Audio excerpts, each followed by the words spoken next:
आज के वक्त में 15,000 रुपए में होता ही क्या है। मुझे तो ज्यादा पैसा कमाना है ताकि मेरा भी बड़ा मकान हो, बड़े मकान के आगे बड़ी गाड़ी हो। अजी अजी, जरा अपनी जुबान पर रोक तो लगाइए। ज्यादा पैसे कमाना कोई आसान बात थोड़े ना है। और जब हम लोगों का इतने में गुजारा हो जाता है तो फिर ज्यादा का क्या सोचना। मैंने सोच लिया है कि अब से मैं अपना ढाबा खोलूंगा जिस पर कई तरह की बिरयानी मिलेगी। लाला अगले ही दिन सेठ के पास जाता है और उससे कहता है, सेठ, अब से मैं आपके पास काम नहीं करूंगा। अरे लाला, ये क्या बोल रहा है? तुझे तो पता ही है कि मेरे ढाबे पर सबसे ज्यादा लोग तेरे हाथ की बनी बिरयानी ही खाने आते हैं। और वैसे भी मैं तुझे इतने पैसे देता हूँ कि कोई और ढाबा वाला तुझे महीने के 15,000 रुपए तो क्या 10,000 भी नहीं देगा। 15,000 रुपए से मेरा क्या होगा? मुझे भी ज्यादा पैसा कमाना है, इसलिए अब से मैं अपना ढाबा खोलूंगा और सेठ की जिंदगी जीऊंगा। ऐसे बोलकर लाला मीना लाल के ढाबे के ही ठीक सामने अपना बिरयानी ढाबा खोल लेता है।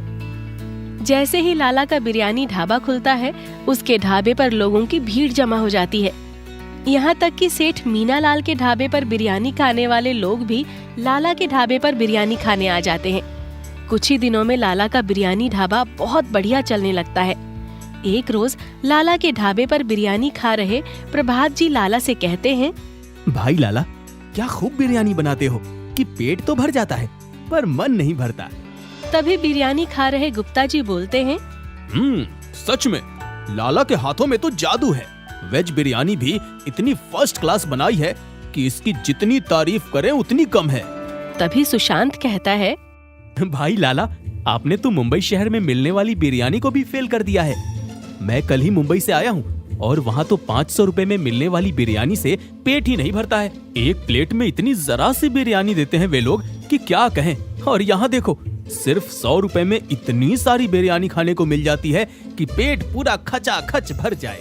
उसी रात लाला अपना ढाबा बंद करके अपने घर जाता है और अपनी पत्नी रेखा से कहता है, मुंबई शहर में जरा सी बिरयानी के 500 रुपए और मैं जो एक प्लेट बिरयानी देता हूँ वो बस मात्र 100 रुपए में, जबकि मेरी बनाई बिरयानी मुंबई की बिरयानी से कहीं ज्यादा बढ़िया होती है।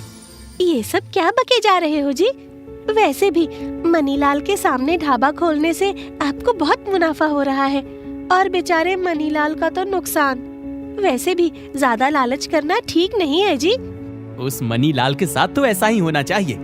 बातें ऐसी करता था जैसे 15,000 रुपए देकर उसने मुझे खरीद ही लिया हो। मनीलाल से ज्यादा पैसा कोई और ढाबे वाला आपको देता भी नहीं। खैर, जो भी हो, अब हमारा ढाबा अच्छा चल रहा है।